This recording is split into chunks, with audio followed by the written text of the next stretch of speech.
Hey guys, my name is Brittany Vendetta, and welcome to my PowerPoint video project on what leads healthcare workers to burnout.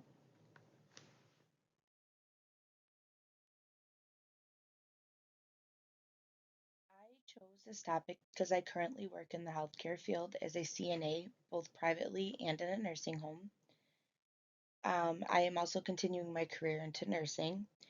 I've witnessed multiple colleagues and friends experience burnout, and I myself have been through it without even knowing that was what it was.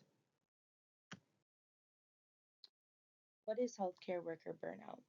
Healthcare worker burnout is the physical, mental, and emotional exhaustion that consumes you while working and also at home when you're not. It's when depersonalization sets in, which is not treating someone with respect or as if they have rights or feelings, or losing your sense of identity, and lastly, having a low self sense of personal accomplishment while at work or even at home, meaning you never feel like your work is good enough or that you could have done more, and even that your work is never done.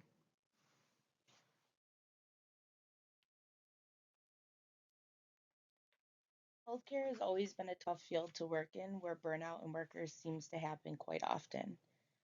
First leading cause is being short staffed. With the baby boomer generation reaching older ages, more and more hospitals, rehab centers, and nursing homes are filling faster. This causes more work with less staff, which means longer hours for the short amount of staff that most places have without more incentive. Most workers were getting fed up with the reality of working more but still getting paid less or not getting any type of incentive for working more. So they opted to a more intimate, slower paced job in the healthcare field or left the field completely. The second leading cause was COVID-19. This virus put a lot of pressure on healthcare workers, deciding who had a better chance of living and who could be saved, to being that person's family and support system throughout the patient's journey who had the virus.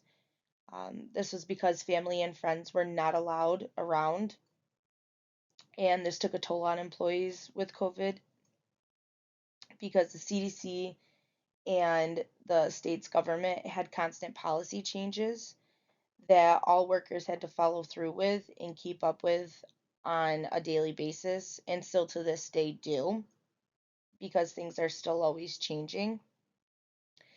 Certain tasks and multiple tasks at the same time had to be done within a certain time frame, and if not done, lives could be at risk or unfortunately lost, or fines sometimes had to be paid.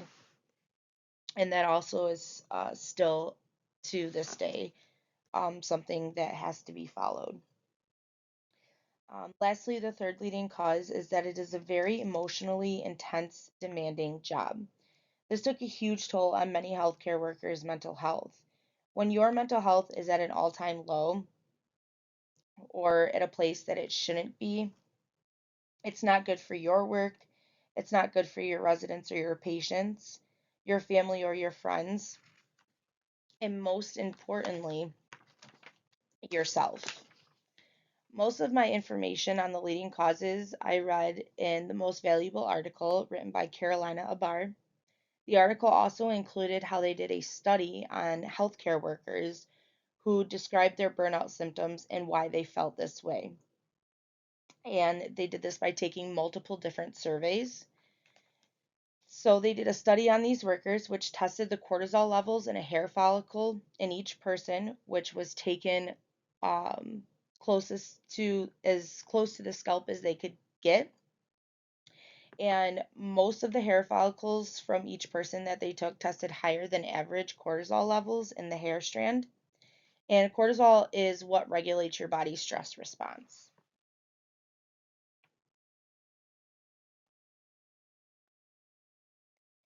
In another article written by David Levine, he goes more in depth with what burnout can cause and the lasting effects. This was the most surprising article to read and the most interesting to me because I didn't know the severity of it.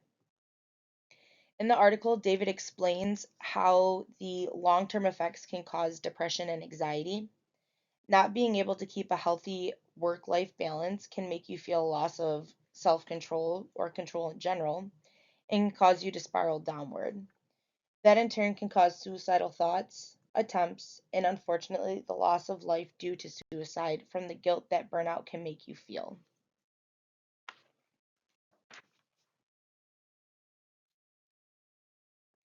What I've gathered from my research and personal experience has given me tips to help not only myself, but other fellow healthcare workers, if ever in this type of mindset.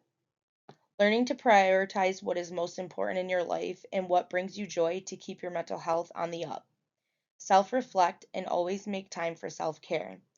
That includes eating a healthy diet, drinking plenty of water, getting exercise, and plenty of good deep rest is extremely important.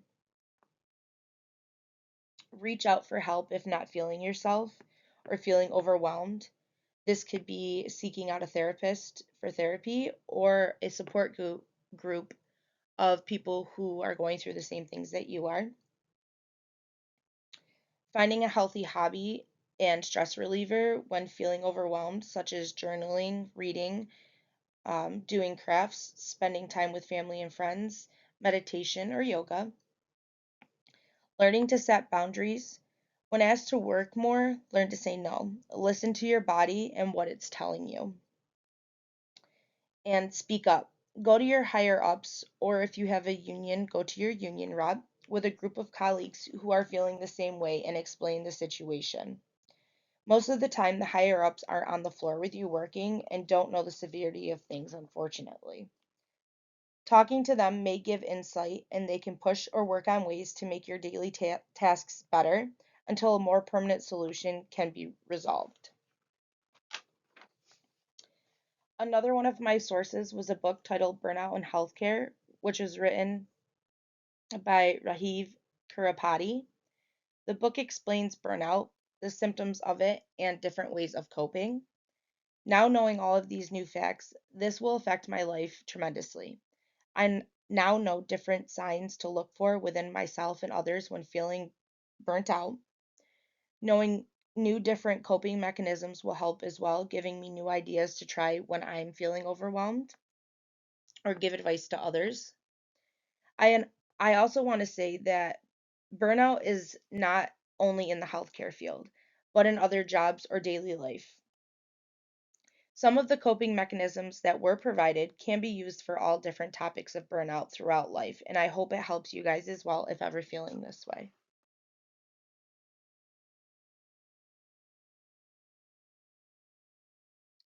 Thank you for watching my video presentation, and I hope you enjoyed.